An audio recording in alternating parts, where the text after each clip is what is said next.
Bonjour mes chers amis, espérons que vous allez bien.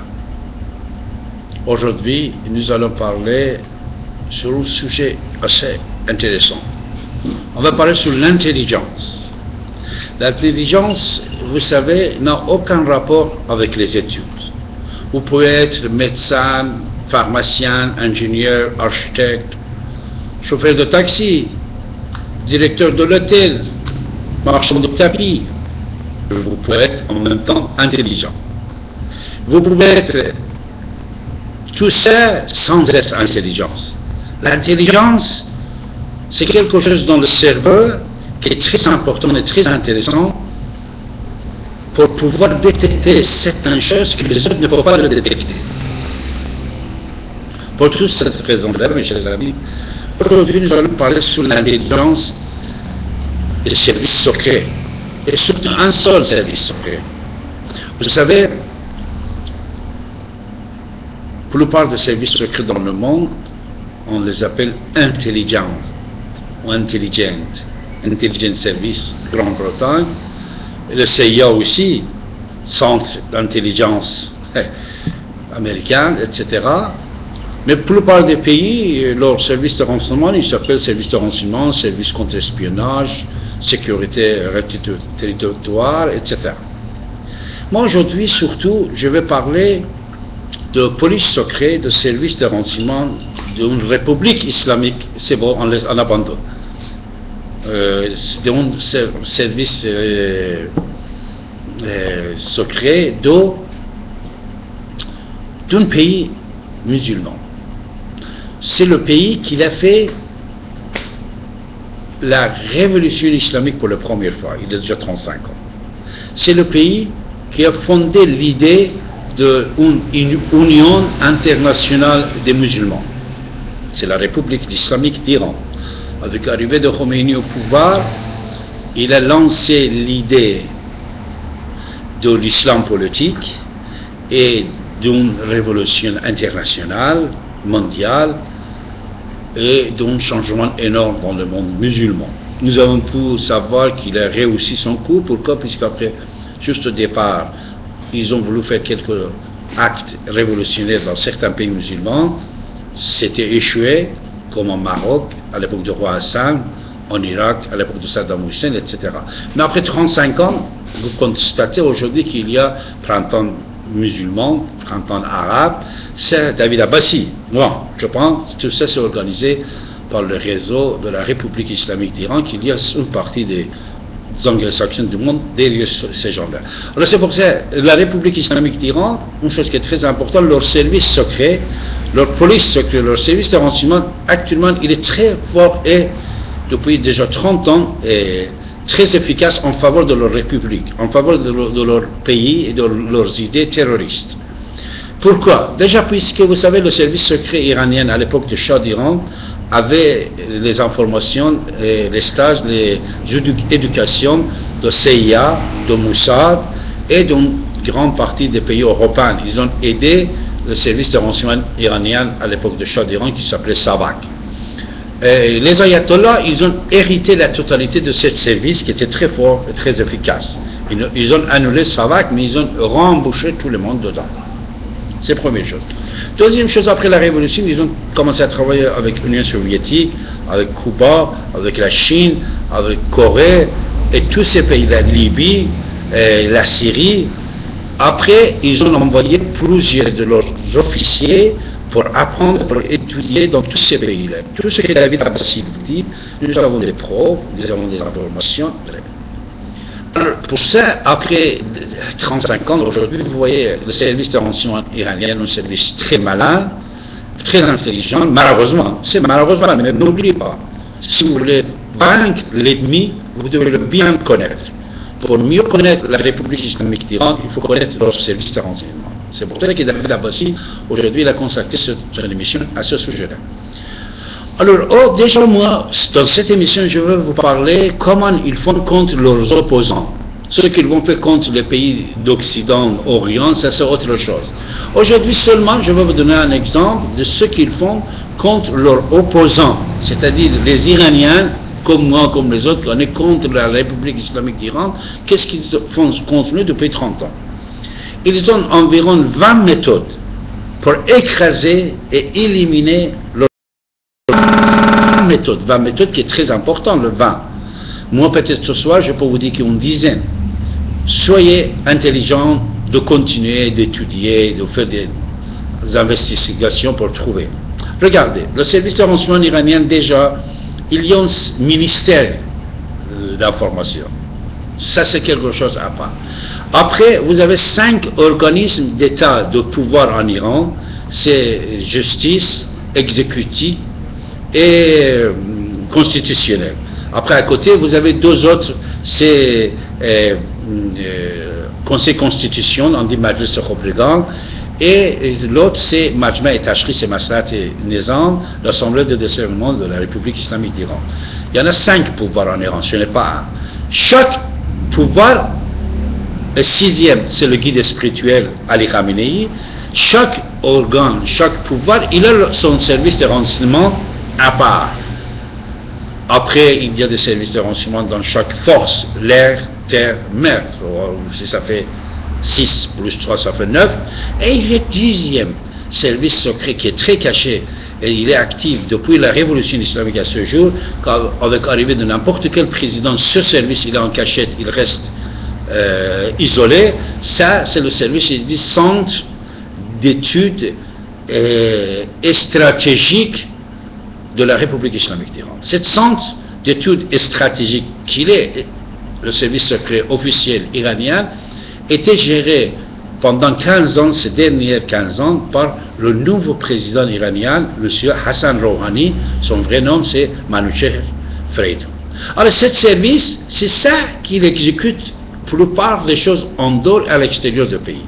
Ça, c'est ce service-là. Avant tout, il investit beaucoup d'argent, beaucoup de femmes, jeunes femmes très très belles de toutes notre nationalité pour pouvoir filtrer déjà dans les autres services de renseignement. C'est pour ça que dans le monde entier, que ce soit en Europe, en Amérique, plusieurs de fois, on a arrêté les gens, ou on nous a dit, ou on nous a pas dit que c'était des agents de la République islamique d'Iran. De belles filles, en achetant les gens avec l'argent, etc. Ça c'est le premier but. Deuxième but, pour éliminer quelqu'un, au départ, il tuait les gens. C'est-à-dire, il venait avec un pistolet et il tuait les gens. Comme l'histoire d'Anis Naqash, ici, il voulait tuer Shapour Bakhtiar. Il a tué les citoyens français. Il n'a pas pu tuer Shapour Bakhtiar. On l'a mis en prison après s'était libéré. Maintenant, c'est en Iran ou au Liban. Deuxième méthode pour éliminer, c'était le couteau. Ils ont choisi le couteau au lieu de pistolet. Shapour Bakhtiar était un des victimes. On l'a tué avec le couteau. Docteur Kourosh Ariamanesh, Reza Mazloun, on l'a tué avec pistolet ici à Créteil. Après environ plus de 70% des opposants iraniens, depuis 30 ans, 35 ans, ont été assassinés ici en France, par les balles. Mais après qu'ils ont vu qu'ils ne peuvent pas toujours continuer à tuer par balle ou par couteau, ils ont changé de méthode. Ils ont changé de méthode, surtout à l'époque de Khatami, quand il est venu ici avec Jacques Chirac et Lionel Jospin, ils ont fait des réunions, et même ils ont dit que c'est vrai, ils ont reconnu le président iranien de l'époque Khatami, il a reconnu comme quoi leur service, il tue les gens. Après, ils ont dit, ok, on arrête, on ne tue plus, mais ils ont commencé à tuer plusieurs personnalités, surtout nos amis, en Iran. Ça, c'est autre chose. Mais, de l'autre côté, ils continuaient leurs actes terroristes à l'extérieur du pays. Mais pas comme avant. Mais qu'est-ce qu'ils faisaient? Ils ont pris d'autres méthodes. Par exemple, peut-être 7, je vais vous dire aujourd'hui. Première, terroriser les gens. C'est-à-dire tuer l'individu, sa personnalité. Comment on peut tuer la personnalité d'un individu, d'une personne? On va envoyer une femme dans son lit, filmer, diffuser, ou peut-être on va faire une transaction douteuse avec lui et sortir des dossiers comme ça pour écraser ces gens-là. Mais pour la plupart des fois, pour écraser l'individu, il manipule la famille de la personne. Puisqu'il connaît bien le psychologique de la famille de leurs victimes, par exemple, tout de suite, rapidement, il peut monter une guerre entre un frère et soeur, un frère et frère, entre les femmes et le mari. Très très facilement, la jalousie existe partout. On va dire, est-ce que tu sais, ton mari, il a touché 2 millions de dollars d'Israël. Oh, tu sais, la voiture qu'il a achetée, c'est les Américains qui l'ont financée. Oh, tu sais, ton mari, et il sort avec telle fille, regarde la photo, Photoshop, etc. L'individu devient fou, il va taper, frapper, tuer la personne. Après, on va dire, c'est un discours familial, c'est son frère, c'est sa soeur. Des exemples comme ça, il y en a énormément. Mais après, tu sais, il y a des dénonciations, c'est-à-dire de temps en temps ils font des dénonciations si l'individu en même temps qu'il fait, je sais pas, artiste ou quoi, il fait du business, il y a des dénonciations des impôts. Ils savent que peut-être qu'il n'a pas une très très bonne comptabilité, avec des petits chiffres, peut-être 50 000, 100 000 euros par an, mais on le dénonce aux impôts, tout un peu bien, il faut un contrôle fiscal. L'individu, puisque s'il avait le comptable, il n'avait pas, il a fait des erreurs, des fautes, on dit, voilà, vous devez payer 10 000 euros le TVA que vous n'avez pas payé, la majoration, tout ça, et le gars, c'est un écrivain, c'est un journaliste, c'est quelqu'un qui est faible, il a un faible revenu, il ne faut pas payer, tout est cassé, pas de maison, patati patata. Dénonciation des impôts, j'en ai plusieurs exemples à vous montrer. Après, puisque depuis des années, ils ont essayé d'acheter beaucoup de biens en France, en Angleterre, aux États-Unis, au Canada, partout dans le monde, alors ils deviennent propriétaires d'une grande partie de Champs-Élysées. C'est vrai que c'est le Qatar qui l'a acheté, mais il y a l'Iran aussi qui l'a acheté. En plus, l'argent d'Iran, puisqu'ils sont sous l'embargo, il va traverser le Qatar, le Dubaï, les Émirats, il vient par les individus qui n'ont pas l'identité iranienne, mais c'est des Iraniens, ils l'achètent, alors il devient très très fort, il peut intervenir dans certaines élections, mais en même temps il peut intervenir dans le syndic de copropriété. Il engage les syndics de copropriété, grâce à ces syndics, les syndics de copropriété, il écrase les gens. Par exemple, ils en ont un ennemi à droite, je ne veux pas entrer dedans, c'est un service de renseignement doit aller chercher, et comment ils font ça. Après, ils sont filtrés dans les banques, dans les réseaux informatiques, ils sont très très forts. Dans les réseaux informatiques, ils sont très très forts. L'individu, pour l'écraser, qu'est-ce qu'on fait? On va frauder sur sa carte bancaire, on va frauder sur sa carte bancaire pendant un mois, et tout d'un coup, il y a beaucoup de prélèvements, beaucoup de mensualités qu'il devra payer aux impôts, France Télécom, son téléphone portable, son assurance, je ne sais pas quoi, tout ça, puisqu'il y a une fraude sur son compte, et les banques, plutôt, ils payent les fraudes sur l'Internet, mais par contre, ils ne payent pas le prélèvement automatique, et tout d'un coup, j'ai des exemples, là, plusieurs exemples, tout d'un coup, le gars, il devient en faillite. Pourquoi? Puisque en attendant qu'il va faire l'opposition à la carte et récupérer l'argent, ça dure 15 jours, un mois, il faut aller porter plainte, etc.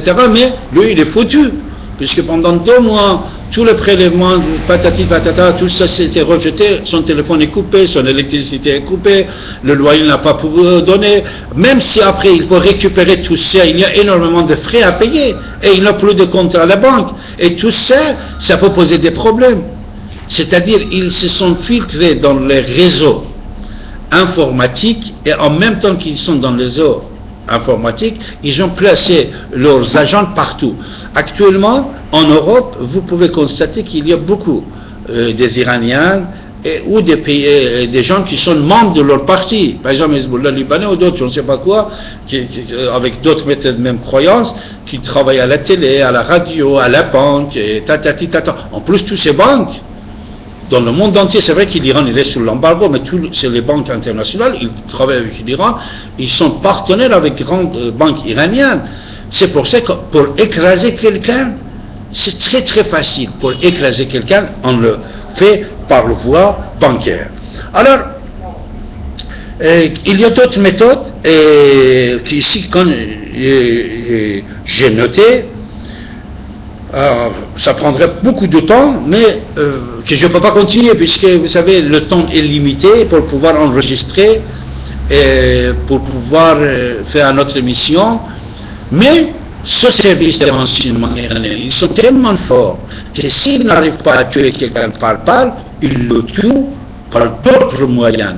Et comme vous pouvez constater, en Europe, ce n'est pas comme aux États-Unis. Aux États-Unis, s'il y a une fraude, il y a un malentendu sur certains sujets, certains dossiers, le juge il prend la décision tout de suite. C'est-à-dire, même si c'est Dominique Strauss-Kahn, qu'il y a quelqu'un qui a porté plainte contre lui, on l'arrête comme on arrête un criminel.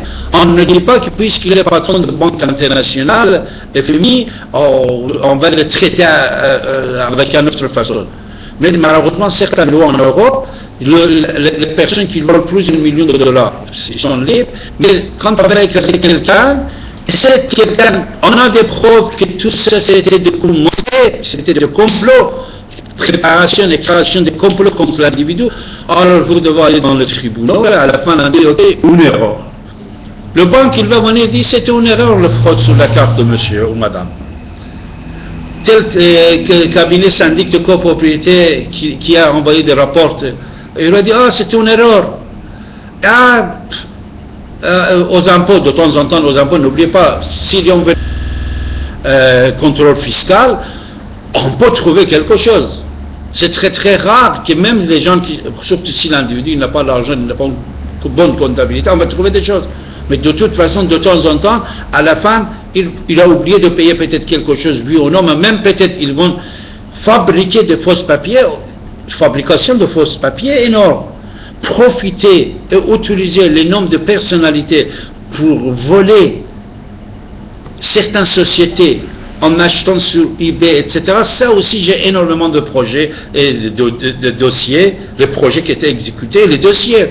On arrête le voleur, par exemple, qui était en train de voler au nom de monsieur X, puisqu'il était son gardien. Tu portes plainte, après un an, on arrête le gars, mais le jour même, il est libéré. Et le gars, la personne, que pendant 1 an, 6 mois, son compte était saisi, il avait des problèmes de dossier sur certains dossiers qu'il n'avait jamais acheté ou accepté ou avait de transactions, mais lui, puisqu'il n'a plus le moyen d'aller devant le tribunal, il va être écrasé. Le système de renseignement iranien, République islamique d'Iran, depuis des années, il profite et il utilise pour casser les gens tous ces moyens-là. Et ici, on ne le connaît pas. Et pour la plupart des fois, il achète les gens. Il paye les gens par femme, par l'argent ou par échange d'informations. Et ça, c'est très grave. C'est le danger de l'islam politique. S'il peut arriver jusque derrière de nos portes et nous ne réagissons pas, demain va être trop dangereux pour nous, pour nos enfants, pour tous nos citoyens.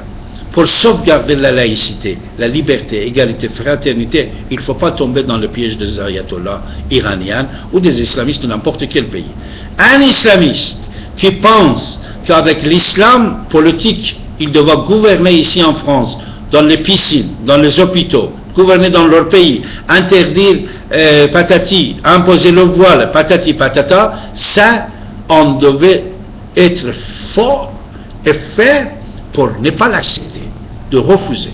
Ce que nous sommes témoins de voir notre ministre, qui est très jeune et très actif, Manuel Valls, il travaille, il est corsaire contre le pouvoir islamique politique en France, et il fait son combat très très fort. Il faut soutenir les ministres qui ont le courage de faire face à ces dangers internationaux. Et pourquoi? Parce que ces dangers va menacer, il peut menacer la civilisation comme il a déjà menacé et écrasé les grandes civilisations d'il y a déjà 14 siècles.